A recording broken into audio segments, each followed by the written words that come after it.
Well, hello everybody. Welcome back to the Blind Press YouTube and Twitch channels. I hope everyone is having a good Wednesday morning. Hello Buttercup, thank you for popping into Twitch chat. It's okay if you can't stay, but it would be awesome if you could too. Either way, but thank you for popping in. I hope all of you guys are having a good day. It's at least not raining. That's what I can say. It's not raining, and there was a bit of sunshine when I was out earlier, so that's good. That's at least good, cause you know, fall is not my favorite, but I'm trying to find the silver lining in things. So at least there was some sunshine and it's not like super duper cold. So that's a good thing. And we have lots of videos to watch, so that's another good thing. And yeah, it's a good day. I'm having a fairly good morning. Got the videos recorded that I needed to record for the accounting page, as they say. And yeah, it has been a good day so far. So yeah, I hope, as I said, I hope you guys are all having a good time, good day. I'm gonna just pop over to Twitch chat just to make sure I'm not missing anything, because it doesn't show up on mobile. Oh, don't be sorry, Buttercup. Time zones are hard for you. And like you have your own, like your family stuff is tough. So like you have your own stuff going on. Don't be sorry about that. You have a lot of stuff going on.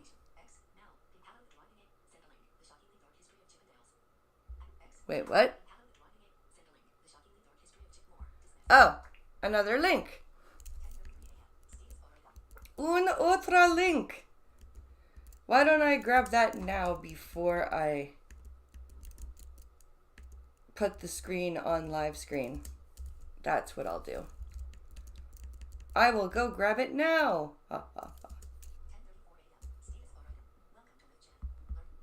Okay.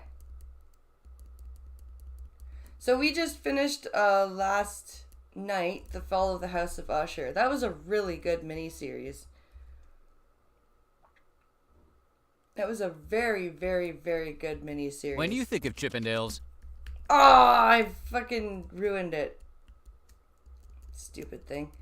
Anyway, but yeah, I really do think that that was a great miniseries. If you haven't watched it, definitely go check it out, because it is a very good, very, very good show with a good story, good writing, good music, good actors.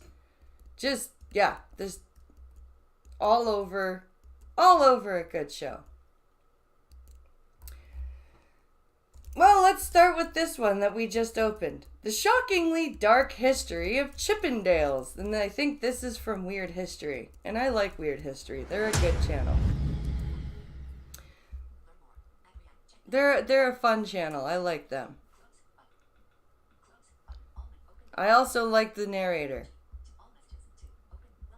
He's got a good fun voice. Okay. The Shockingly Dark History of Chippendales. When you think of Chippendales, you probably think of that classic Saturday Night Live sketch starring Patrick Swayze and Chris Farley. Yep. Or maybe the Rescue Rangers. But behind the famous all-male strip club's image of simple, risque fun is a seriously grim crime story full of jealousy and murder. Oh, shit! Okay. Holy fuck. So, do tell. Today, we're revealing the shockingly dark history of Chippendales. But before we get started, be sure to subscribe to the Weird History channel. After that, leave a comment and let us know what other modern true crime sagas you want to hear about. Okay, hope you got a lot of singles from the ATM. In the 1970s, budding entrepreneur Shomin Banerjee had nothing to his name but a failed Los Angeles disco. Wait, what was his name? In the 1970s, budding entrepreneur Shomin Banerjee had nothing to his name but a failed Los Angeles disco. Well, that sucks. I don't even know how to pronounce that. But that sucks to be you and having a failed disco. Then, nightclub promoter Paul Snider suggested he begin the first all-male strip club for women. This flipping of the male gaze turned into an organization known as Chippendales. And we ain't talking about no chipmunks. Their original dancers adopted their signature bow tie and cuffs at the suggestion of Snyder's girlfriend. Bow tie and wait, Chippendales wear bow ties and they have like actual. I don't even know what a Chippendale dress is like before they strip. Like, I really don't. So I don't. This is weird. A bow tie and cuffs. What are they supposed to look like? Little boys? Playboy Playmate of the Year, Dorothy Stratton. The idea was a hit, and soon Banerjee began opening other locations and added a touring show. But Chippendales was more than simple salacious fun. Only 1 year after opening, Snyder and Stratton were deceased, and Banerjee started hiring all manner of criminals to burn down other clubs, take down his rivals, and even eliminate the original Chippendales choreographer. Jesus Christ! What the fuck? We've got like the people who came up with the idea get killed? Okay, this is wow, that escalated quickly. But we'll get there. Keep your shirt on. Shomeen Banerjee's original LA club, the Destiny 2, was a particularly scuzzy strip joint. The Destiny 2, huh? Gee, that does sound pretty scuzzy. Designed to attract a particularly debauched clientele. Banerjee even had female dancers mud wrestle each other, which cannot be sanitary. It took Canadian nightclub promoter and aspiring criminal Paul Snyder to suggest a gender switch. So wait, he got the idea from a Canadian? That's funny. Turning Banerjee's club into an all-male dance review, paving the road toward success. The ever-hustling Snyder also convinced his significant other, Dorothy Stratton, to pose for Playboy. How could you, that? What would you like? Unless you wanted to, like, I don't know. Playboy is pretty, like, it's not Hustler. Like, Snyder and Stratton were married on June 1st, 1979, and Stratton became Playboy's Playmate of the Month that August. Stratton used her budding fame to book small roles in film and TV while working at Century City's Playboy Club, while Snyder continued to peddle get-rich-quick schemes on the slimy fringes of showbiz. So he's what, like a frickin'... He's one of those frickin', what's it called, pyramid scheme guys that just bugs show business people? Okay. This is so weird.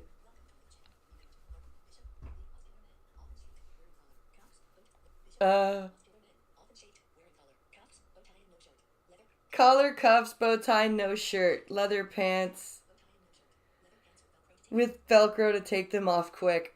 Ugh. Sweet. Does that mean you're going to Owen Sound today, or you're just picking it up today? I'm confused. How slimy? He was eventually portrayed by Eric Roberts in the film Star 80. And if you were being played by Eric Roberts, you did something wrong. Ouch! Ouch! Everybody hates Eric Roberts. Do you guys remember the South Park episode when frickin' we finally found out about Cartman's dad, mom thing? And they all got snowed in while they took Mephisto to the hospital. And they ate Eric Roberts. Meanwhile, and they were only snowed in for like 12 hours. While Snyder also helped with Chippendales, designing the dancers' iconic bow ties and cuffs they wear to this day. Sorry, fancy chefs on the Bear. Your restaurant chic will probably never get as much attention. Listen, you've probably seen Magic Mike. And if you want to have a successful all-male strip club, you need more than hot dudes in flashy outfits. I have not seen Magic Mike, and even though it has Gabriel Iglesias in it, I kind of don't want to. They need to be able to dance if they're going to knock anyone's socks off. You know, other than their own. So Banerjee turned to a major talent to craft a signature style for his dancers. Okay. Nick DeNoia was a choreographer who directed a series of musical, educational children's TV specials called Unicorn Tales for NBC in 1977 and 78. Okay, he hired a children's choreographer to do... What the... That's fucking stupid. winning 2 Emmys for his troubles. From this Yeah, acclaim, DeNoia was since we recruited live by close, Banerjee as that the makes Chippendale sense. Review's original choreographer, developing the troupe's iconically macho and revealing moves. So the guy that did a children's show before this just developed the Chippendale. Okay. Yeah, I guess that was his true calling. I don't know. Or what the hell was he getting those kids to dance like in the Unicorn Tales? Dealing with his own troubled personal life as a closeted homosexual married to actress Jennifer O'Neill, DeNoia converted all that inner turmoil into on-stage revelry. Yeah, I bet. He's like, oh my god, I get to choreograph hot men? Ah! Turning Chippendales into a smash sensation. But things were about to take an extremely dark turn. Uh-oh. In 1980, Stratton was named Playboy Playmate of the Year and Oh. reached the apex of her fame, which Well, lucky her. sent Snyder over the edge. Soon after her Playboy... Wait. It sent Snyder over the edge, but Snyder was the one who wanted her to pose in Playboy to begin with, right? So why? Okay. reached the apex Why are of men her like fame, that so which stupid? sent Snyder over the edge. Soon after her Playboy accolades, she was cast in acclaimed filmmaker Petar Bogdanovich's They All Laughed, her biggest role yet. Through this career success, Stratton and Snyder became more and more estranged. And I am so confused. This is what I don't get about people like this. They push you to do something, right? You do it and it works for you, and then they get pissed off that it's working for you. It's like, what? and Stratton began an affair with her director. So Snyder hired a private detective and had the man follow Stratton. The budding starlet responded by asking for a divorce, planning to formally move in with Bogdanovich. But that was too much for Snyder to handle. On August 14th, 1980, shortly after Stratton's separation and just a few months after her 20th birthday, Snyder slew Stratton in their West Los Angeles home before Jesus Christ, he was only 20 and he killed her? bumping himself off. And then he killed himself. Wow. What a lovely person. What a lovely person he is. He gets her to pose in Playboy. It works out for her. She gets Playmate of the Year and then gets into a film role, and then he's like, fuck you, I don't like this. You have too much attention. Ah. Crime rocked the lives of many, especially Bogdanovich, who wrote a 1984 book about the incident called The Killing of the Unicorn. In his book, and in later interviews, Bogdanovich placed the blame at infamous Playboy founder Hugh Hefner's feet, accusing him of coercing Stratton into an affair in exchange for her success.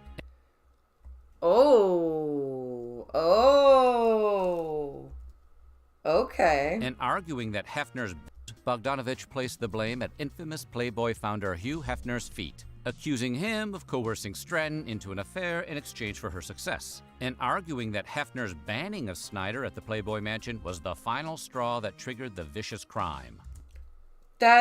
No, you can't. No. I'm sorry. I know he's upset, and I know that he's trying to find something to explain the death of somebody that he loved, but this was all on Paul Snyder. He was the one that pushed her into a Playboy posing, or like a photo shoot in the first place, and he didn't like the success it got her, and he was the jealous one. He was he pushed her away. It's all Paul Snyder's fault. Bogdanovich wrote it bluntly in his book.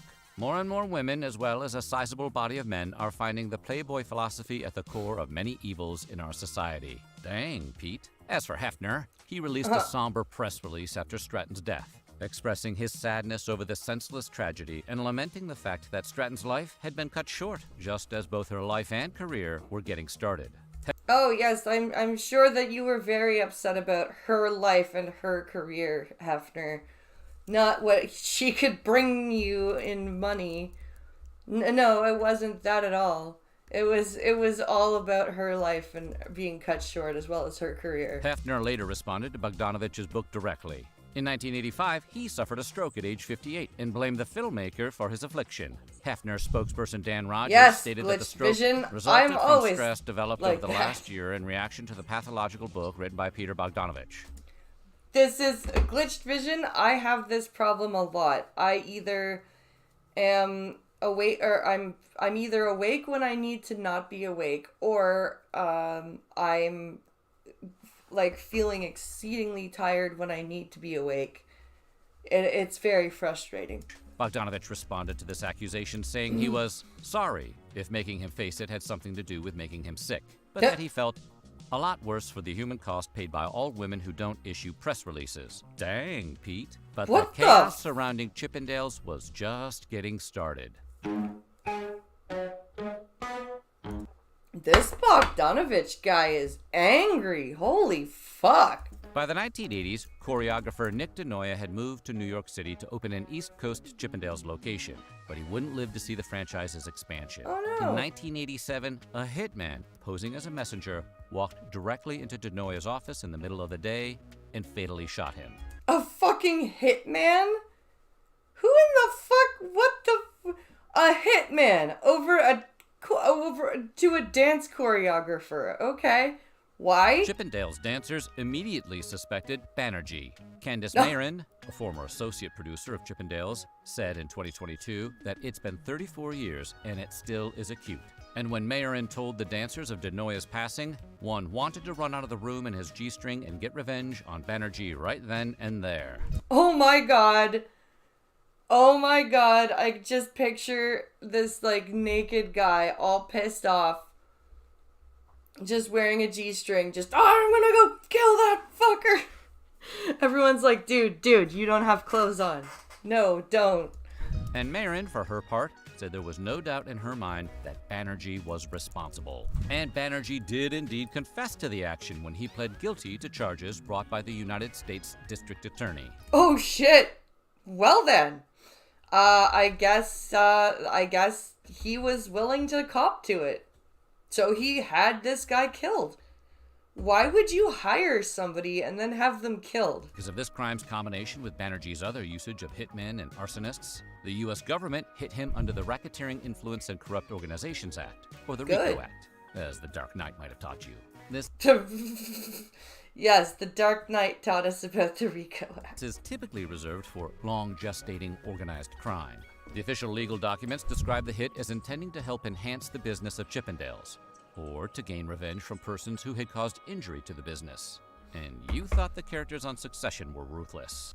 Your body and brain don't agree with each other. Mine don't either. My brain would rather be a night brain, and be awake at night. And that's just not how I can function. Because I have 2 young children, so I can't be up all night and not up during the day. So it's yes. Another intended target of the hit was Banerjee's estranged partner Bruce Nahan, a lawyer and film producer who narrowly escaped his grisly fate when a family illness prevented him from going to New York to visit DeNoia. Oh, good. Well, that's a good thing, because then he wouldn't have died. Like, I can't believe this guy wanted to hire this person and then, like, what? But I still don't know why he killed him. Like, why would he do that?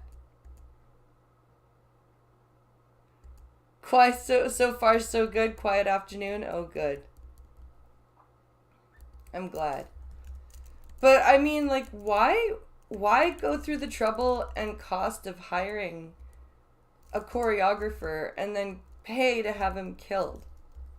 But even though Nahan wasn't harmed, Banerjee was still charged with attempted assassination. Because RICO charges are like the eye of Sauron. They see all. They see all. RICO charges are like the eye of Sauron. Showmean Banerjee knew he had a good thing cooking with Chippendales, so he'd cook whoever got in his way. Literally, as in, Banerjee committed a ton of arson. In fact, Banerjee was burning down the house before Chippendales even took off, beginning his fiery habit by paying to burn down a club called Moody's, which seems to describe Banerjee's general vibe. No shit. Like, why is he... Chippendales hasn't even actually been a thing yet, and he's like, fuck it, let's take down this strip club. They're my competition. You don't even have a team yet. Fuck you! That arson took place in 1978, a few years before his success. After Chippendale's explosion, Banerjee kept his explosions coming. In 1984, he hired an arsonist to burn down a rival club called the Pearl Harbor. Oh, that's an unfortunate name for a club.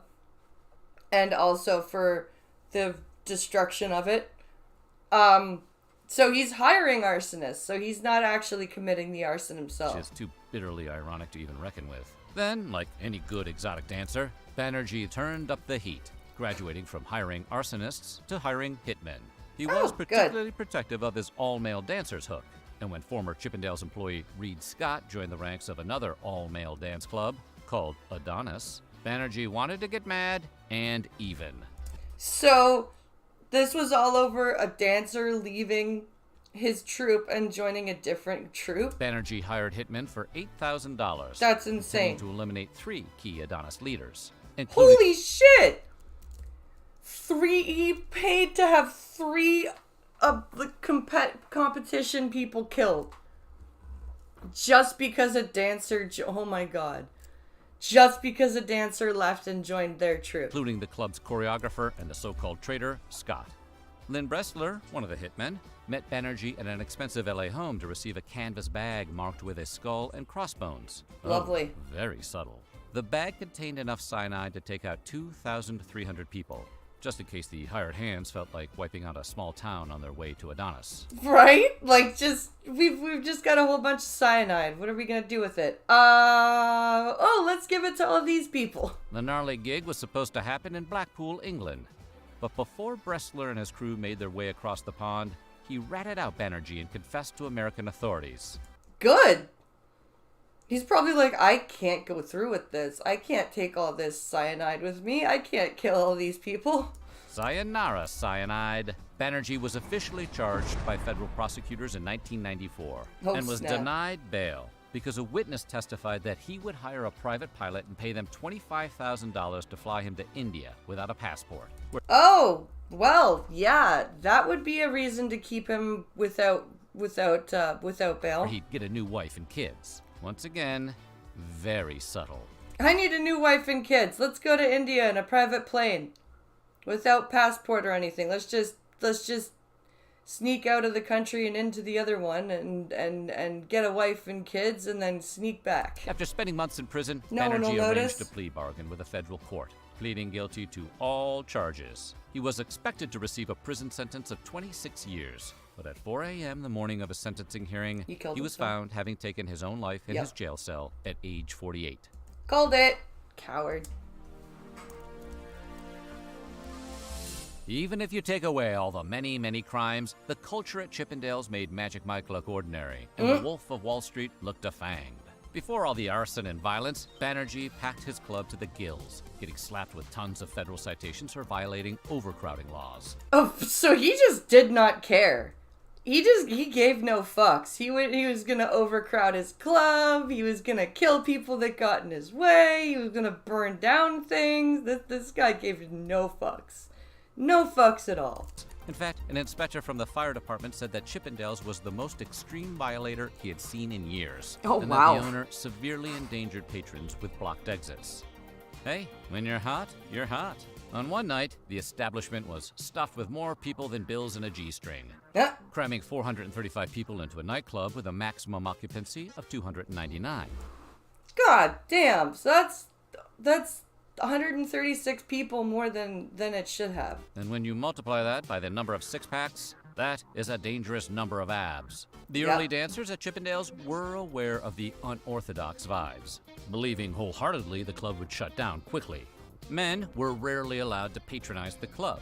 Oh, so yeah, it had to be women, just women, because the men were dancers, and it was the 70s and 80s, so, like, being gay wasn't, like, you couldn't really flaunt it and be open about it as much. And Banerjee got his liquor license taken away as the result of a sexual discrimination complaint. But the women who came could do bad all by themselves. They would bring pairs of scissors to cut the G-strings off the male dancers. Oh. Original cast member Michael Rapp said that when we first started, we thought that we could have been closed down any day. We thought it would be a fad that wouldn't last that long. So Rapp made a promise to his brothers in cuffs. We were gonna have as much fun as we could while we had it.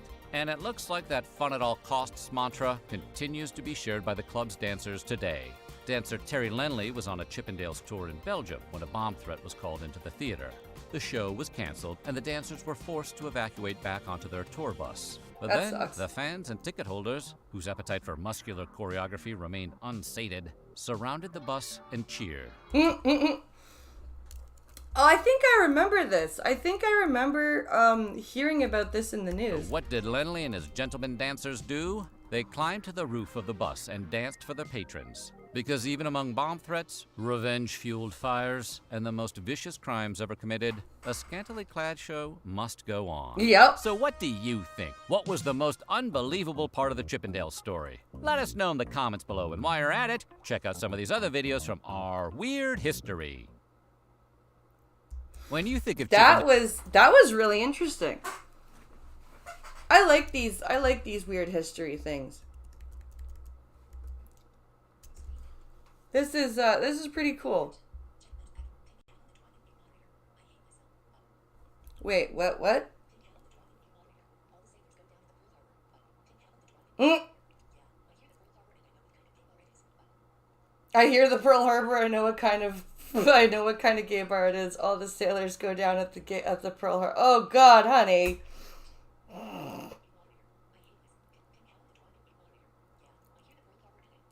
That's funny. Cocaine was a hell of a drug. Yeah, no shit. Why even the FBI gave up on hunting Pirate Bay? They did? They gave up on the Pirate Bay? Oh, I didn't know that. Let's find out why.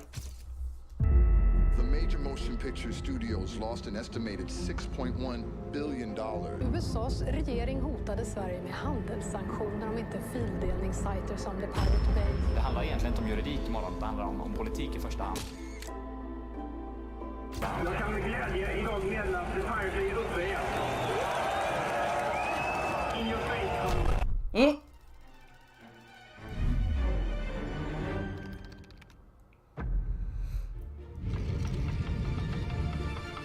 I like this music in this intro.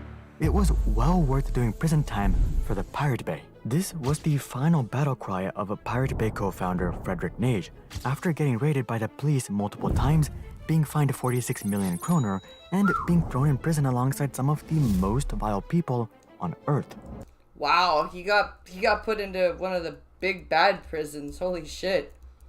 I didn't know that. Frederick was the only person in his entire prison that was there for a virtual crime. Yeah. Everyone else there was convicted for robbery, assault, manslaughter, or worse. Murder. But things weren't too bad in prison, says Frederick. He immersed himself with reading letters from fans about how much the Pirate Bay meant to them. This isn't to say that Frederick willingly turned himself in, though. Like any normal human being, he very much dreaded the idea of going to jail and was on the run for several years as one of the most hated individuals by media organizations around the world. Yeah, because the media was like, he's helping people steal. Meanwhile, like, CDs were inching up to being stupidly pricey for no reason. You couldn't download MP3s legally without them costing you like $2 or $3 a song.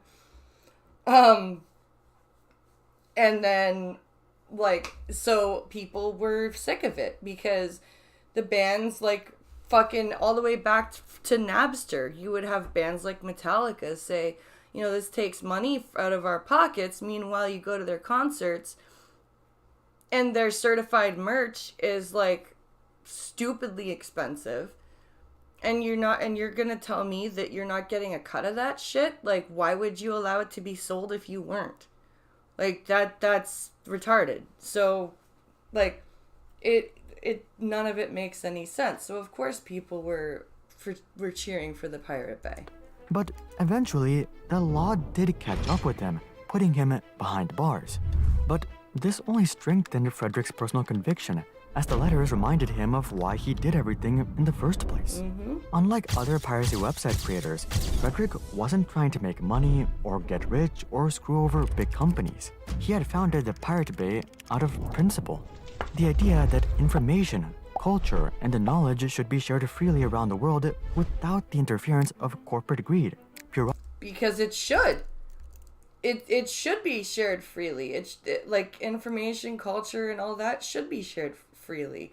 If the person behind the content is an individual person and they would like a little bit of like money or remuneration for their content, like that's one thing. But if it's like this and like you're just like pulling the same crap that this kid's pulling, the knowledge should be shared freely around the world without the interference of corporate greed, bureaucracy, or political influence.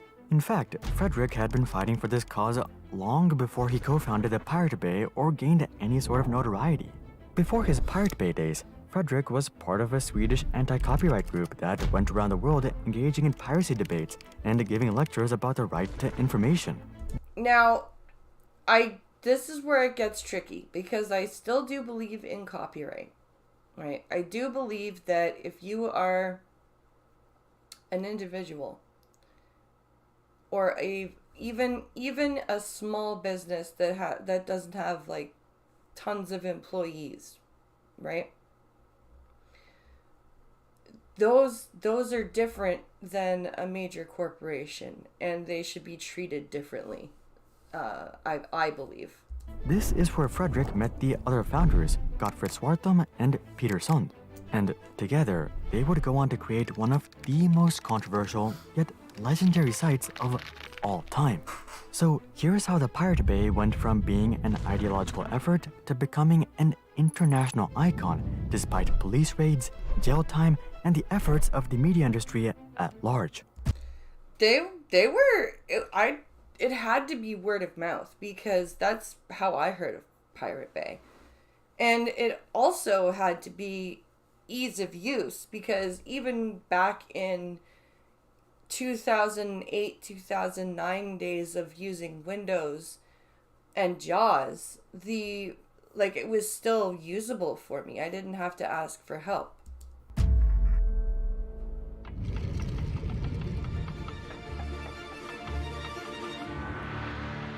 The story of the Pirate Bay dates back to the late 1970s and early 1980s, to the country of Sweden, where all three of our protagonists were born.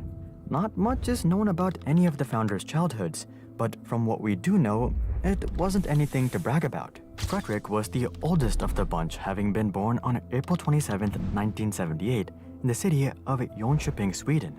There's rumors that he dropped out of high school, and it appears that he just stumbled through his life one day at a time. Sometimes that happens. Like, you can find high school incredibly boring, but you can still be smart. And you can find yourself, like, say, in front of a computer and trying to figure out how it works. And even if you don't have schooling, maybe you figure out, the software, or maybe you figure out coding. Because you're you can learn things yourself, and then you set up a website and keep going. A similar story could be said about Gottfried as well, who was the youngest of the bunch, having been born on October 17, 1984. Gottfried was your classic computer nerd / hacker of the 1990s and 2000s. Okay. Think Dennis Nedry from Jurassic Park. Oh, Jesus Christ. You didn't say the magic word. And then there was Peter Sund, who was the only one that would be considered somewhat successful by modern society. But this wasn't to say that his childhood was any better. Peter was born on September 13, 1978 in Uddevalla, Sweden. At first, his life wasn't all that bad. His mother was a staff consultant at a large company, and his father was a traveling mechanic. But all of this fell apart when Peter's parents got a divorce when he was just 8 years old. His mother would become clinically delusional as she developed psychosis, which resulted in the family constantly moving all across Scandinavia. That's unfortunate. So she was in and out of hospitals trying to get that straightened out. Surprisingly, Peter would end up dropping out of school in his teens. But But there was one saving grace: computers.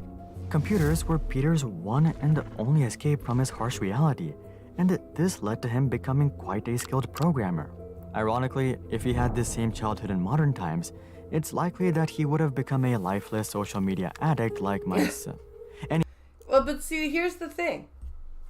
If you like, this is what used to happen. You would drop out of something and you would say, okay, I'm still going to learn this, even though I had to officially drop out of where I was being taught it.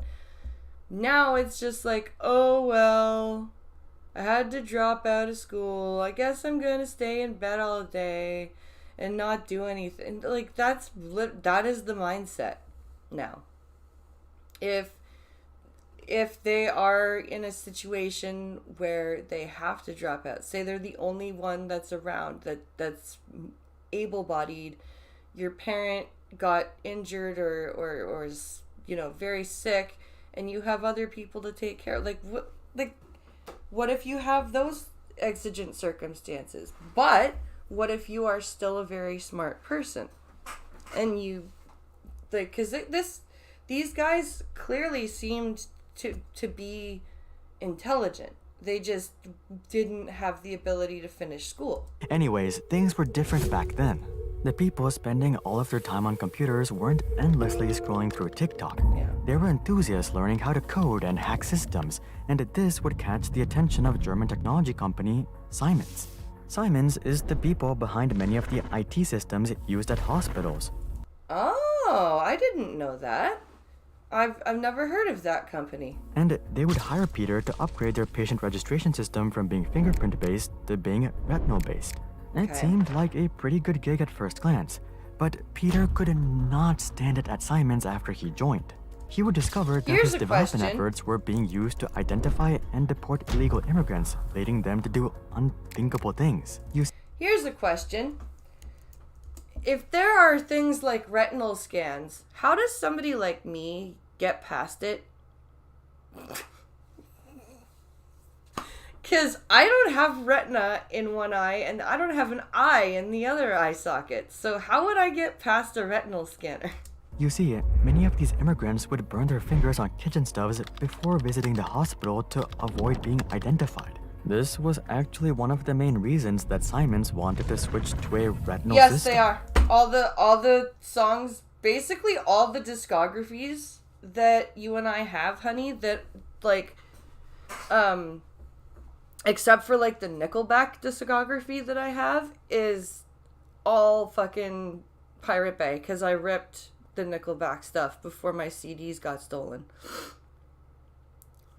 And then I just downloaded through Apple Music the newest albums. So it's but yeah, the Korn, I'm pretty sure that discography is from Pirate Bay. Most of the stuff is from Pirate Bay. But this simply gave Peter nightmares about immigrants poking out their eyes like Victor Creel. He tried to take it up with his managers, but this simply gave him the title of being negative and difficult to work with. Some people pronounce it Siemens. Oh. Being drained from work every day, the only solace Peter found was during the evenings when he scrolled through online forums, leading him to discover the world of piracy.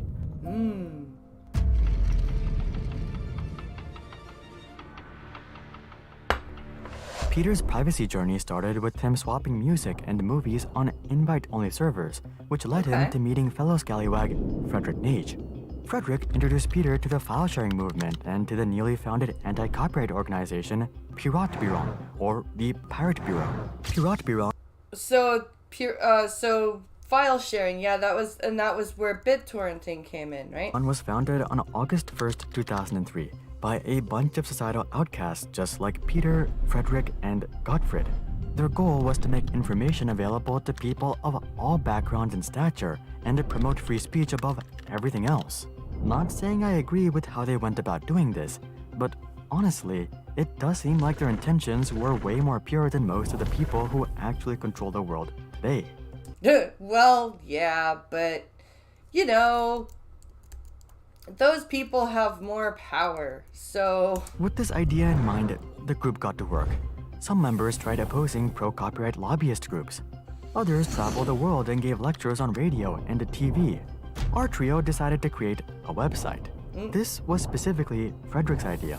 He wanted to create a BitTorrent tracker, and he would recruit the help of Peter and Gottfried for the IT and coding side of things. Okay. Given the relative simplicity of the website, Peter and Gottfried had this up and running in no time, and Oh, wow. Piratbyron would launch the website on September 15, 2003.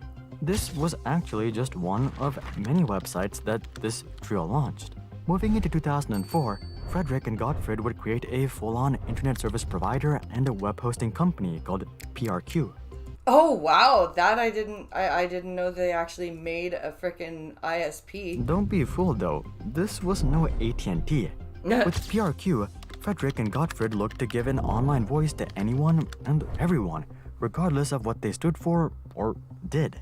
Okay, I don't think I like that. Because there are some things that, like, I don't approve of talking about. Like, I am very much for free speech, but I don't think I would call myself an absolutist, because there are certain things that I think you should not be allowed to talk about in a glorified, happy, like, sort of way. Like messing around with children, right? That's not something that should be okay to openly talk about. As much as it would really make it easier to find those assholes and get rid of them. I don't want to call talking about that in a good context, like in a pro that activity context, as free speech, if that makes sense.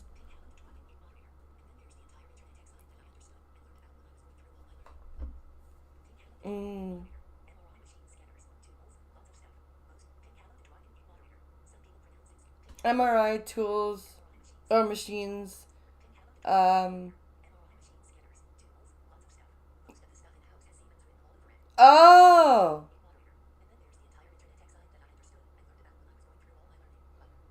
And then there's the entire internet tech side that are, yeah, all that stuff, exactly. The stuff that I don't some understand. Unheard and repressed voices. The internet but shit it that I don't also included understand. A bunch of creeps. Literally. There were a bunch of forums hosted on PRQ that advocated for, how should I say it, unorthodox relationships. Though Frederick and Pedophilia? Gottfried definitely did not agree with everything that was hosted on their platform. They defended all of their customers equally, citing freedom of speech. Something else that sparked a bunch of controversy was yet another one of this duo's ventures, America's Dumbest Soldiers. Honestly, this one was quite distasteful. The website consisted of a list of deceased American soldiers, and it prompted people to vote on how dumb their deaths were. Oh, fuck. Come on, God. And this would have been during, Fallujah. That's fucked. That's really fucked up. Yeah, this would have been right during Kandahar, Fallujah, like all those battles in 03 and 04. That's gross. Little to say, this site did not stay up for very long.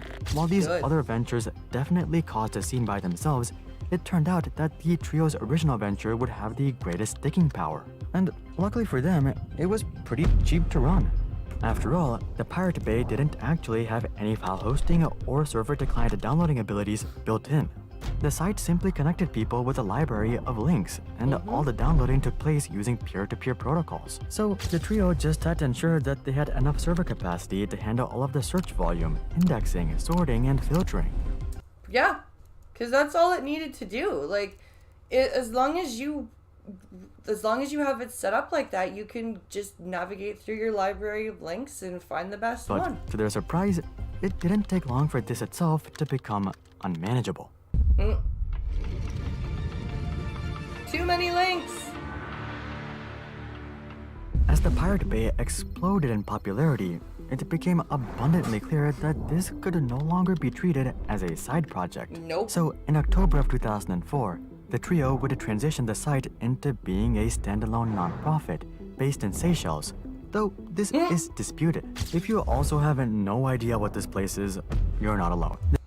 They based it in Seychelles at first? Okay. Seychelles is an East African country that's composed of 115 islands, and it just so happened to be the perfect place to set up a shell company. Yeah. Now, they had an entity. All they needed was infrastructure. Enter Carl Lundstrom. This guy was one of 5 heirs to the Wasabread fortune. I've actually never heard The of this what? company, but they're super big. They're The what fortune? extremely popular across Scandinavia, and they're actually the largest crisp bread producer in the world. By the Okay. time Carl turned 22, this company would be sold to a Swiss pharmaceutical company called Sandoz, which made Carl a mega millionaire by the time that most of us would even graduate college. Carl would turn around and use this wealth to fund a variety of extreme political movements, and it wasn't long till he Okay. crossed paths with our protagonists. What does pirating music have to do with an extreme political movement? Just because they have the ideology that everything should be free, including culture and He would stuff, agree to like- provide the Pirate Bay with all of the required servers and infrastructure, and before you knew it, the Pirate Bay would become a fully funded venture, making Holy copyright shit. holders around the world cry. But they weren't crying for long. They were hurt, and they were hurt bad.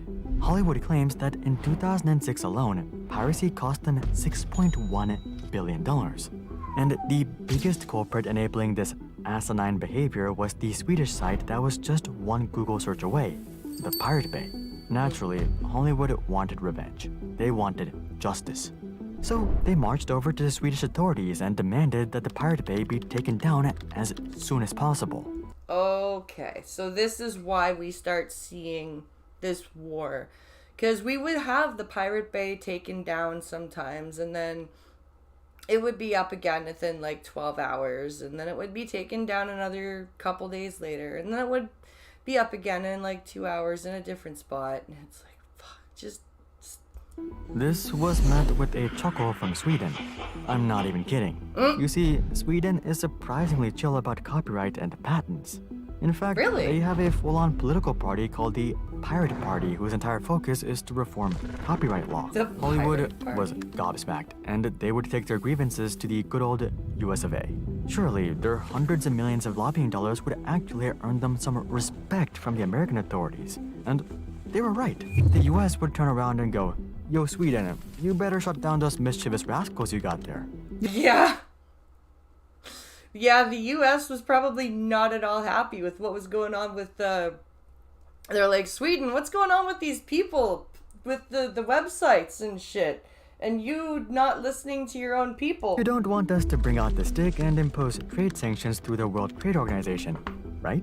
And to that, Sweden would respond, "Your wish is our command," and they would go ahead and raid the Pirate Bay servers in Stockholm on May 31st, 2006. Yes. There was so much equipment that the Swedish police would end up filling 3 trucks worth of computer equipment and servers. Surely, this would put an end to the nonsense, they thought. Nope. But, the Pirate Bay would be back up in just 3 days. That was the thing about Pirate Bay, is that it would get taken down, right? And it would come back so fast. It was crazy how quickly they could get it up and running again. Sometimes it would be hours. You're probably wondering, how was the trio able to restart the Pirate Bay so quickly?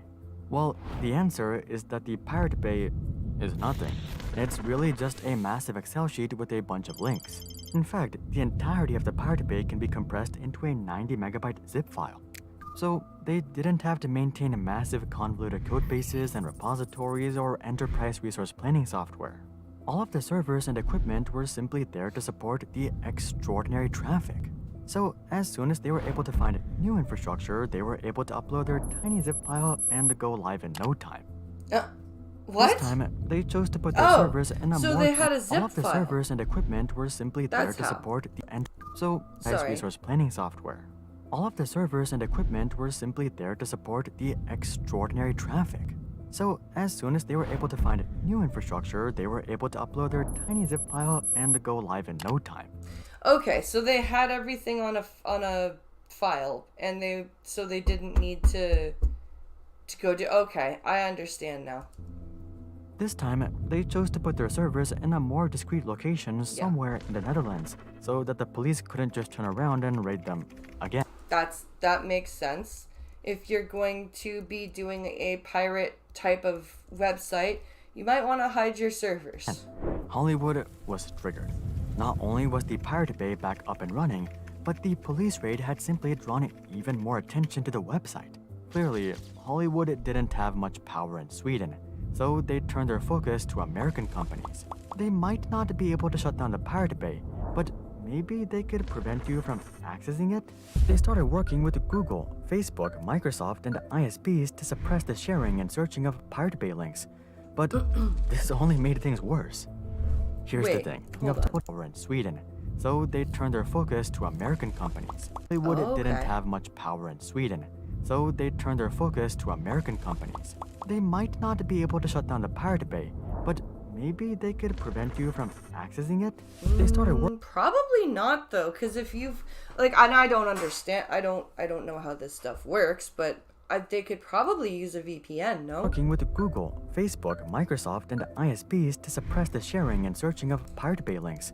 But this only made things worse. Here's the thing. When you tell people not to do something, that's when they want to do it. Yeah. And this couldn't be truer with the Pirate Bay. This is the thing with humans, is you tell humans don't do something, and they may not even been thinking about the thing you told them not to do. And as soon as you tell them not to do it, they'll be like, oh, well, I wasn't going to, but now. Just because Facebook or Google suppressed Pirate Bay links doesn't mean jack. You don't have to be a rocket scientist to go directly to the Pirate Bay website and search up whatever you want. And this is exactly what was happening. What I did. By 2008, the Pirate Bay became the 97th most visited website on the entire internet. And they were even having talks about selling the website to global gaming factory XAB for $8.5 million. It was becoming abundantly clear that there was only one way to stop this madness: strike the tent. On January 31st, 2008, Swedish prosecutors would file charges against Gottfried, Fredrik, Peter, and Carl. So they're finally putting it's 2008, and they started this in 2003, I believe. So it's been 5 years, and they're finally making From the an very actual beginning, move here. this was a decided case. Pirate Bay's lawyers tried to defend that the Pirate Bay was simply hosting links, and that it wasn't actually encouraging or enabling piracy. If you want, you could use the site to share open source software or memes. While this was technically true, I mean, let's face it, these guys were literally part of Piratbyrån, and all of this was completely intentional. So their argument was quickly shut down, and on April 17, 2009, all four of them would be sentenced to 1 year in jail, along with a 30 million kroner fine, which 30 million kroner. I'm not sure what that converts to in American or Canadian dollars, but that's a lot. is about $3.5 million. Okay, so 3.5 million. They would try appealing, and this did result in shorter prison sentences.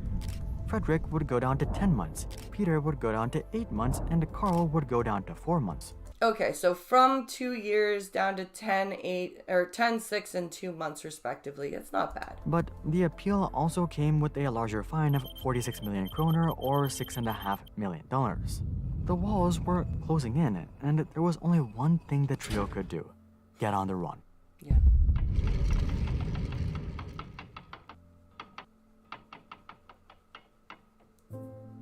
Let's see what happens here. If you're wanted by Hollywood at large for causing billions of dollars worth of lost revenue, Wanted by Hollywood. That still makes me giggle. I just wanted by Hollywood. That's just silly. you would think that it would be a good idea to lay low. But all three of our protagonists would do the exact opposite. Oh, of course. Fredrik would run Why away would- to why Laos would you slash let low? Thailand, and he would create yet another file sharing site called Bay Files in 2011. Apparently, this website was supposed to comply with copyright rules, but you can take that for what you will. not only did Frederick launch another site, but he would regularly cross the border between Laos and Thailand because he had residences in both countries. Okay. So that's legal. In fact, he crossed the border almost 30 times before getting caught in November of 2014, at which point he would be deported back to Sweden where he spent 200 days in jail. At least Oh, that Frederick sucks. created another site that was legal, at least on the front. Gottfried, on the other hand, would run away to Cambodia and go full-on spy mode and become a regular hacker for WikiLeaks. What the fuck? Okay. So we now have one of the Pirate Bay people as a WikiLeaks guy. He would Alrighty. literally infiltrate Denmark's social security This is and driver's crazy. license databases. I don't think that you'd be surprised to hear that when he was caught in August of 2012, his prison sentence would be upped to 3.5 years. But he would be let go after 3 years. And finally, as for Peter, well, my man straight up joined Finland's Pirate Party and ran for European Parliament in the 2014 election. Let's Oh my god. just say he was arrested a few days after the election, and he had to serve 5 months in jail. By late 2014, all 3 founders were not only disconnected from their Pirate Bay, but they were all straight up in jail. So Yeah. prosecutors figured that this was the perfect time to end this once and for all. On December 9th, 2014, the police would conduct yet another raid on the Pirate Bay, and they would shut down the original website for good. Surely, the founders could not pull any quick ones this time, right? Oh, sure they could. Well, they were right. None Oh. of the founders would try to restart the Pirate Bay after their jail sentence. Really? Frederick would return to Laos and get a job in IT. Peter would work on a micropayment system called Flatter and a messaging platform called Hemless. Gottfried would also return to the IT sector and move on from the Pirate Bay.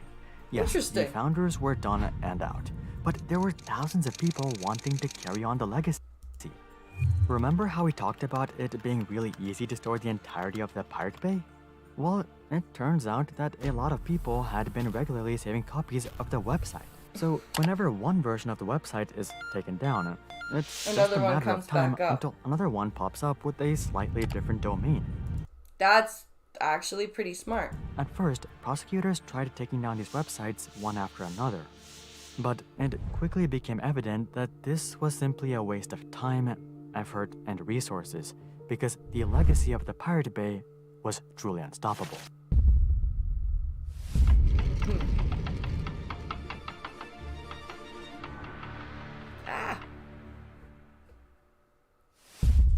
Pirate Bay started off as a project created by a bunch of misfits and outcasts. And I had liked Pirate Bay for a long time. But that whole side of it that was full of creeps, yeah, no. But it quickly turned into the icon of the internet and the worst nightmare of copyright holders. Yeah. Hollywood tried burying it, shredding it, and burning it. But in the end, they decided to just give it all away because what other choice did they really have? Also, True. if you're wondering about what happened to the fine, well, here's what Peter had to say about it. During the press conference following the verdict, Peter would hold up a sign saying that he owes copyright holders 31 million kroner, and that confession is all that copyright holders would ever get. If that wasn't clear enough, he would go on to clarify that he didn't have the money, and even if he did, I thought he he'd said he rather did. burn everything and not even give them the ashes. And that right there is the legendary history of the Pirate Bay. Do you guys think piracy is moral? Comment that down below. Also, drop a like if you think that the Pirate Bay is an internet legend. I think some of the things that these quote pirates did were incredibly not pirate-like in the sense that they were incredibly, what's the word I'm looking for? Disrespectful of their fans. So this one's called, Why Don't Plane Passengers Get Parachutes? Well, probably because the weight of all of those parachutes would make it harder to make the plane fly. And second of all, if you had a whole bunch of people jumping out of the plane at once, their chutes would probably get tangled. That's my guess. Is that there are 2 reasons. So let's find out. You're on a commercial flight, and wouldn't you know it, the darn thing is going down. As you sit amongst the chaos with your life flashing before your eyes, you stoically think to yourself, crikey, a parachute would go down an absolute treat right now, if only the airline had given me one. Well, unfortunate airline passenger, you are certainly not alone in this train of thought. But would having a nylon-filled backpack be your ticket off this falling winged tube? Or would having a parachute actually make no difference at all to your current predicament? Let's find out. I'm Stu, this is Debunked, and we're here to sort the truths from the myths and the facts from the misconceptions. This video is sponsored by NordVPN. NordVPN. Okay, let's training to be able to parachute to jump anyone can just do. Ping yourself to a big Quite a number of practical and logistical issues. Well-intentioned as these craft, hurtling perilously toward the myths and the facts here from we the go. misconceptions. This video is sponsored by... What a good idea it would be if airlines provided their passengers with parachutes, granting further peace of mind to nervous flyers and perhaps a glimmer of hope to those in malfunctioning aircraft. Yeah, but like I just said, it would put on a whole bunch of extra weight. Hurtling perilously towards the surface of the Earth. However, as well-intentioned as these notions might be, the reality is that giving every passenger on a regular commercial flight a parachute throws up quite a number of practical and logistical issues. Problem number one. I'm 1% correct. Isn't easy. Although the concept of parachuting, i.e. strapping yourself to a big fabric sheet in order to slow your fatal freefall down to a survivable descent, is itself pretty simple, actually doing it isn't something anyone can just do. No. You need to like learn how to use a parachute. You can't just be like, here's a parachute, off you go. Zero prior training or experience. Depending on the type of parachuting we're talking about, on-the-ground training should take half an hour at the absolute minimum. And that's for tandem skydives, in which you're literally strapped to a professional who actually knows their stuff and is frankly doing all the parachuting for you. Training to be able to parachute all by yourself can take around 6 hours over. Oh wow, really? Only 6 hours? I thought it would take like, well, I guess if you're only learning how to operate the cords and everything, but then you'd have to learn how to repack your chute, all that For an stuff. intensive course. Plus, you would need to complete a minimum of 7 supervised skydives before you'd be allowed to jump solo. Okay. Another 18 before you'd be licensed to do it on your own. Not something that you're likely to squeeze in between check-in and departure.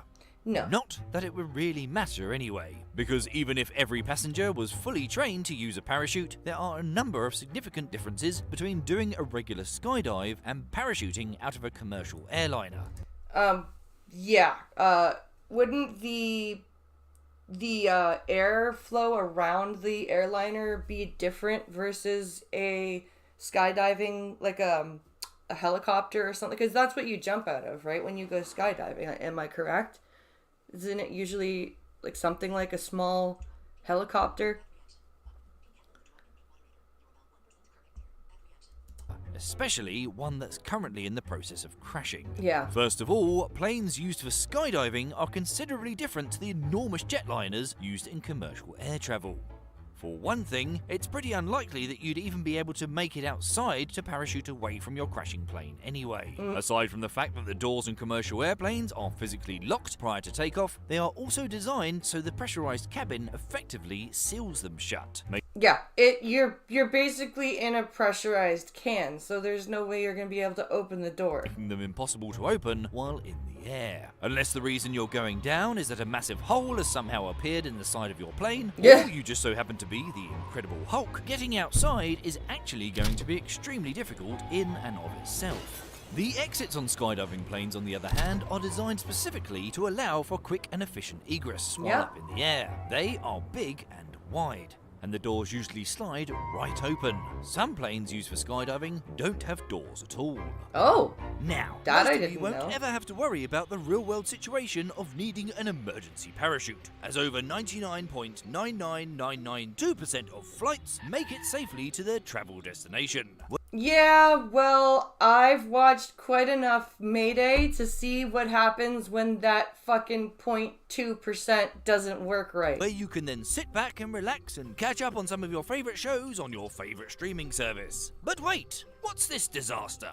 Not available in your current location? Well, don't worry, NordVPN has your back. While offering first-class cybersecurity features like threat protection, which blocks trackers, malicious ads, harmful websites and infected files, the added bonus of using NordVPN is accessing content in that got in the way. Click on my exclusive link in the description or visit nordvpn.com/debunked and grab yourself a 2-year plan plus 1 month height of Everest. Exits on skydiving planes are also specifically located at certain points along the aircraft, such as behind the wing or at the very back of the plane, in order to make leaving the aircraft as safe as possible. Good idea! Because you don't want to get sucked into the fucking wings or into the engine.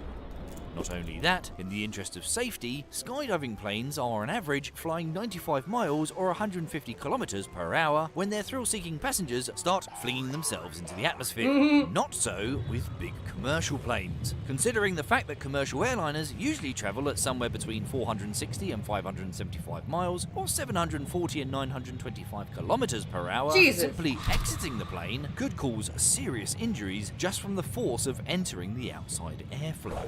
Could you imagine, like, the pressure on your eardrums, for example? Just, like, holy shit, you'd be whipped around like a rag doll? Oh, man. At those speeds, there's also an extremely real possibility of slamming into the outside of the plane on the way out, which increases the likelihood of sustaining fatal injuries from imminently possible to almost certain. Another big difference between the planes used for commercial air travel and those used for recreational skydiving is altitude. Skydivers usually jump from heights of around 14,000 feet, while more experienced skydivers may go up to 18,000 feet in order to experience a longer freefall. Yeah, commercial airliners don't fly that low. Commercial airliners usually cruise at somewhere around 35,000 feet, well over double the altitude. Yeah. This creates some issues for any would-be parachuters hoping to jump free of their doomed aircraft. They're a little bit hard to breathe up there, I think. First of all, the air at that altitude is so thin it isn't even breathable. So you would also need some kind of additional oxygen supply, likely in the form of a mask and tank, in order to not pass out. Fingers crossed you regain consciousness before, well, you know. Yeah, before you need to pull the fucking cord. Of course, this is assuming your lungs haven't exploded already, which is what some experts say would happen if you tried to take a breath at such altitudes without a pressurized air supply. Professor Jason Kring points out that the volume of a gas is inversely proportional to the pressure exerted on it. At that height, according to Boyle's law, the air pressure is sufficiently low that taking a breath would cause the air inside your lungs to expand so quickly that they would, for lack of a better term, explode. Yeah, they actually, and it would really, Yikes. There's also the minor issue of temperature, which at 35,000 feet is somewhere around minus 30 degrees Fahrenheit or about minus 34 degrees Celsius. No thank you. And that's not even including the wind chill you'd experience from jumping out of a plane at 500 plus miles or 800 plus kilometers per hour. Yeah, that... Plus, wouldn't the wind be, the wind speed be so strong it'd be like jumping into a wall?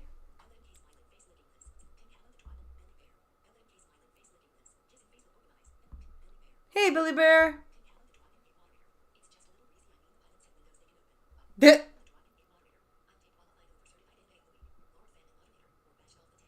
Or bashed off the tail, yep. So, on top of a parachute and an oxygen tank, you're probably going to need some kind of specialized clothing to protect your fragile human body from the inhospitable cold on your way down. Even if we ignore the obvious pandemonium that would erupt in such a situation, and presume that everyone is able to remain perfectly calm in the face of fiery insta-death, the exactly. idea that you could safely and efficiently evacuate hundreds of passengers from a plummeting airliner before crashing is what we in the business like to call a big ask. Yeah, I cannot see an orderly exit from the plane with parachutes with panic. Yeah, no. While the FAA only approves a plane that can be evacuated in 90 seconds, those time limits are only tested in organised drills on land, where all participants are aware of the situation. As you can imagine, real-life emergencies are often a tad more chaotic. Just a little bit. Just a little bit. They're also a tad bit more unplanned. 2020 study of real-life emergency evacuations found a host of examples exceeding the expected 90 seconds, with a 2012 incident taking 3 minutes and 38 seconds to get everyone off board. And that's when the plane was on the ground and without everyone getting parachuted up. But how long do we even have before the plane hits the ground?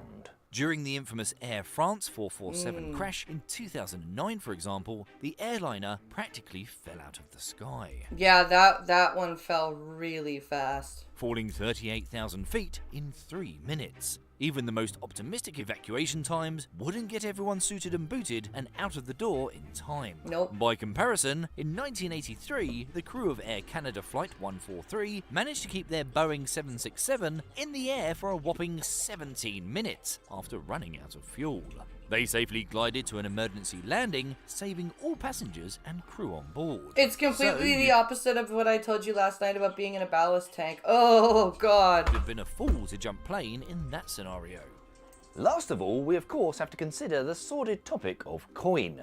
In order to facilitate a policy of parachuting during an emergency, a lot of things would have to change about not only the planes themselves, but the entire commercial aviation industry. And things have this rather annoying habit of costing money.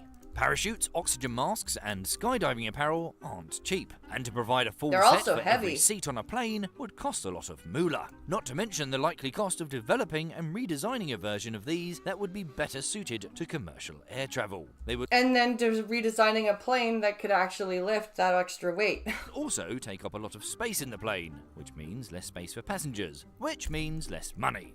As discussed, the design of the doors would need some rejigging, and requiring everyone to be parachute trained would be an enormous undertaking that would also cost a penny or two. As you can imagine, all of these costs would naturally be passed on to the passenger, Yep. which would cause the price of air travel to skyrocket. And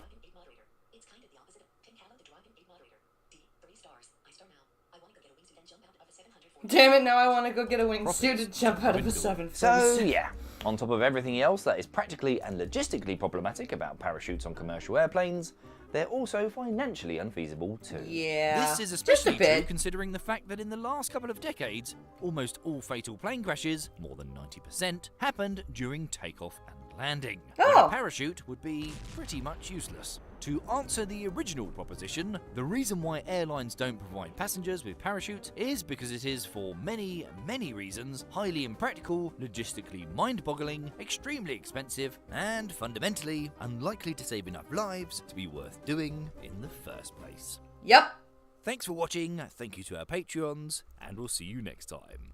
pretty much. Okay, I'm going to do a bathroom break, so we're going to do the Be Right Back screen. I'm going to pull up the music. Okay, here we go. And I shall return momentarily.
Okay.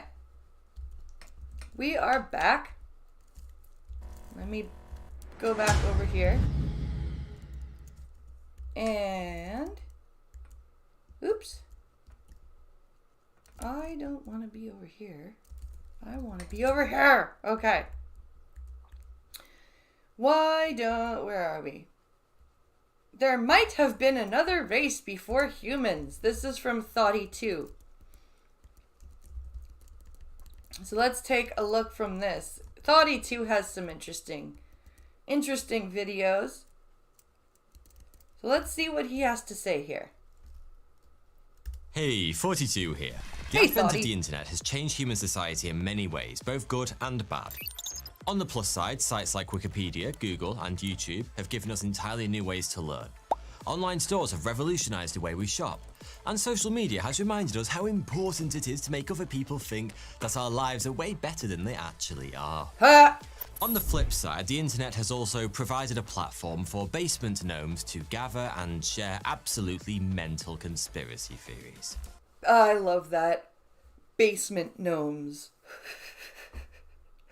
I think that should be a term that is coined. Basement gnome. Did you know that some people genuinely believe the war in Iraq was orchestrated to prevent Saddam Hussein from using a Stargate to start an intergalactic war? What? Or what about the Wait. Run that by me again, Thoughty2? genuinely believe the mental conspiracy theories? Did you know that some people genuinely believe the war in Iraq was orchestrated to prevent Saddam Hussein from using a Stargate to start an intergalactic war? Wow. That's not one that I've ever heard. Or what about the people who think the Large Hadron Collider at CERN was built not to study physics, but to summon an Egyptian god? That one I have heard. Flat Earthers, I'm still on the fence about. I know their ideas are a little radical, but can so many people really be wrong? I mean, seriously. Yes, they can. There are quite literally hundreds of thousands of flat earthers spread all around the globe. Wait a minute. Arguably, the most ridiculous conspiracy theory out there claims that planet Earth is currently being run by a master race of shape-shifting, blood-drinking aliens. Now, I'll admit there are a few people in positions of power who could probably pass for lizard men under the right lighting. I don't know, he's not wrong, and some of them act kind of reptilian. I have to say. You remember the Stargate theory? Oh. Oh, Iraq War 1. Oh, okay. Oh, the 80s. Okay, I will. Hey, Cannibalistic Wizard.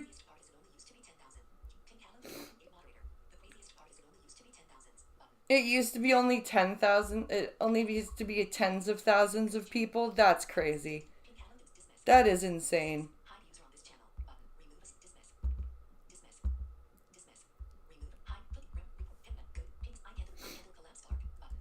But it should be obvious to anyone with a fully functioning brain that Earth isn't ruled by highly intelligent lizards. At least, not anymore. Because, according to something called the Silurian hypothesis, there's a chance that lizard men were indeed in charge at some point in the distant past. What? Wait. The Silurian hypothesis. I have not heard of the... Okay, this is going to be interesting. Named after an ancient race of intelligent reptiles from British TV series Doctor Who. The Silurian hypothesis was published in the International Journal of Astrobiology in 2018 by Gavin Schmidt, a British climatologist, and American astrophysicist Adam Frank. Oh my god. They actually decided to name their hypothetical species after something from Doctor Who. Yeah, that'll make your theory way more acceptable. But whilst the name of the paper is straight out of sci-fi, the science behind it is deadly serious. Okay. At its heart, the Silurian hypothesis is based on a simple question. Were we humans the first advanced civilization to exist on Earth?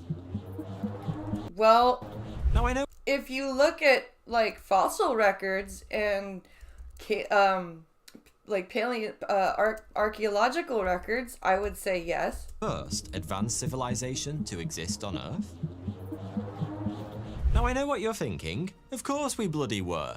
But before we dump the Silurian hypothesis into the loony bin along with reptilian conspiracy theory, let me rephrase that question.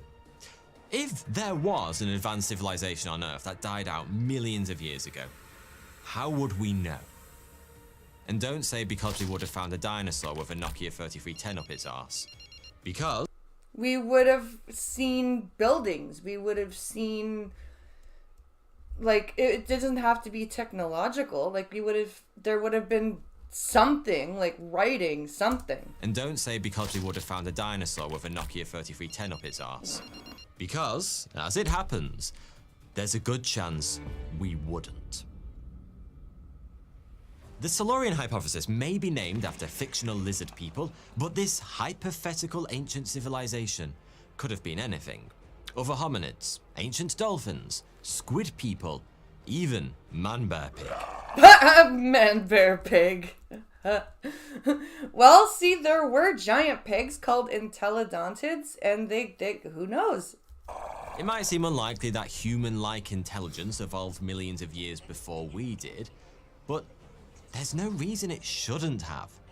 We have a bad habit of thinking humans represent the pinnacle of evolution. Even nuclear waste is still part of the Earth. Nothing is extraterrestrial. Yep. You're right. Every resource in the world will cycle itself back into the Earth. Yep.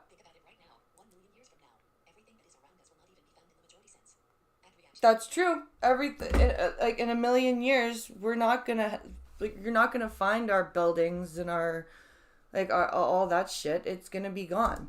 That we're a kind of end state that life has been striving towards for the last 3.5 billion years. No. But that isn't how evolution works. No. There is no end goal, and no species is more evolved than any other. Intelligence is just an evolutionary adaptation that comes with its pros and cons, and it's evolved many times in many different forms on Earth.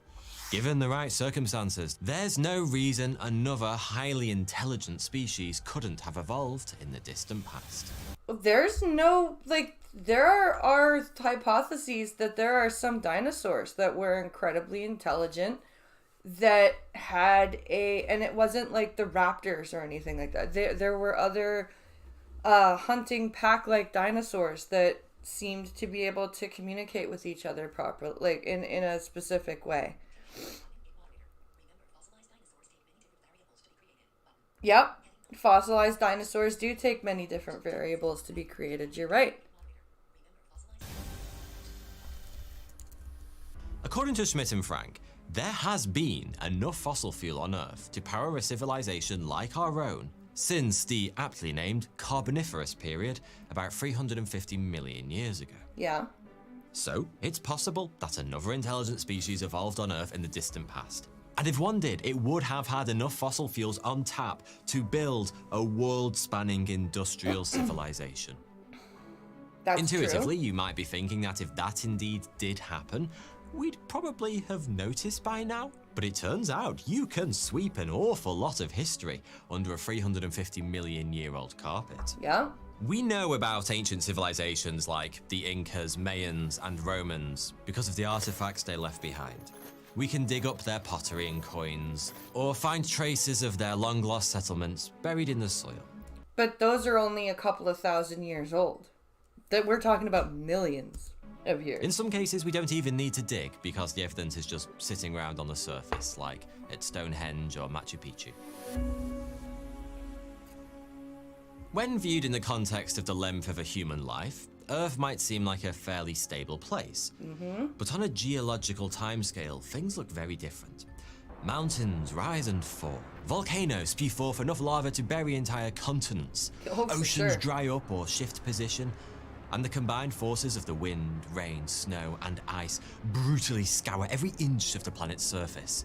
You know what would be really cool is a fucking time lapse of the Earth, like from formation to now. It would be really cool to see like Just even if somebody did it like a CGI type of thing. And we can't forget the relentless grind of Just plate to see tectonics, the change. which ultimately removes and recycles the very ground upon which we stand. Yep. Traces of ancient civilizations might linger for hundreds of thousands of years after the civilization that made them disappears. But over a period of millions of years, even mighty monuments like the pyramids at Giza will be ground into dust. The very same will be true of our own monuments and cities when ChatGPT goes rogue and murders everyone. According to Schmidt and Frank, after about 4 million years, all direct physical evidence of a globe-spanning industrial civilization like ours would be utterly gone. That makes sense. Between like subduction and volcanism and everything, that makes perfect sense. It's hard to believe from our limited human perspective, but if we all disappeared tomorrow, 5 million years from now, aliens could colonize Earth and never even realize we existed. Yeah. That is so fucking crazy. That is insane. No hint of us existing at all in 5 million years. That's crazy. That makes sense, but it's crazy. Okay, so we wouldn't necessarily find out about an ancient civilization by digging up their long-lost cities or artifacts. But what about fossils? The oldest fossils, cyanobacteria, date back almost to the dawn of life itself. And the oldest animal fossils are almost 900 million years old. But they have to be, there have to be specific circumstances, like the right amount of heat, the right amount of pressure, the right amount of sediment. If there really was a globe-spanning civilization of intelligent creatures right here on Earth, wouldn't we have found their fossils by now? Maybe we have. But probably not. Fossils only form under very specific conditions. There are multiple factors involved, but most importantly, the organism in question needs to be completely buried in an oxygen-free environment soon after death. That's far more likely to happen in some environments than others, Oh, like at the bottom of an ocean, for example. which creates natural biases in the fossil record. For example, we know relatively little about ancient species that live predominantly in mountain or jungle environments, because those ecosystems rarely produce fossils. Right. Mountainous regions are dominated by erosion rather than deposition, and jungles are full of scavengers that constantly turn over the soil. Yeah. So you'll probably caves are a good place to find fossils because of the anaerobic. What the hell is going on here? Hello?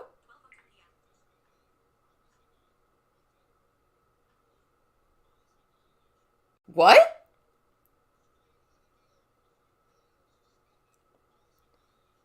What policy violation?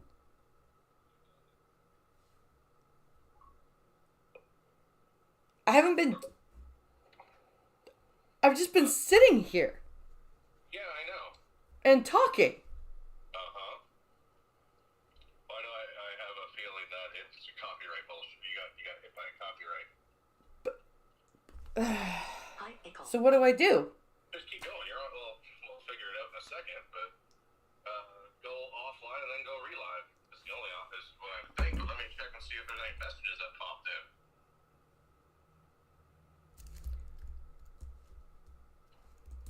Let's pop over to Twitch, see if anybody's gone over there.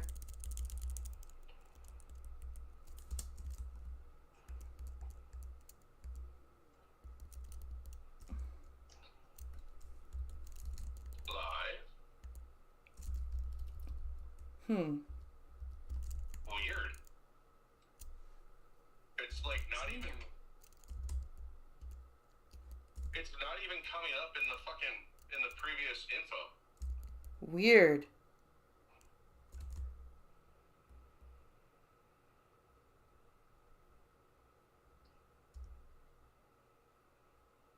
Oh, I know why, because it's still going. Right.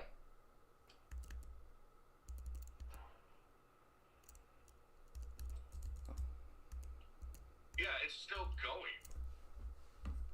Hi button. YouTube. So Double tap to open. Track video. Track is left button. Select. Okay. Okay. Okay. Love you, mate. Love you, bye. Phone call. End call. Pound. End call. Hi pound. Hi end call button. 12. Try again. One notification. One. Expand live chat. Oh. Biddies, hold on, guys. I'm gonna try ending and going live again.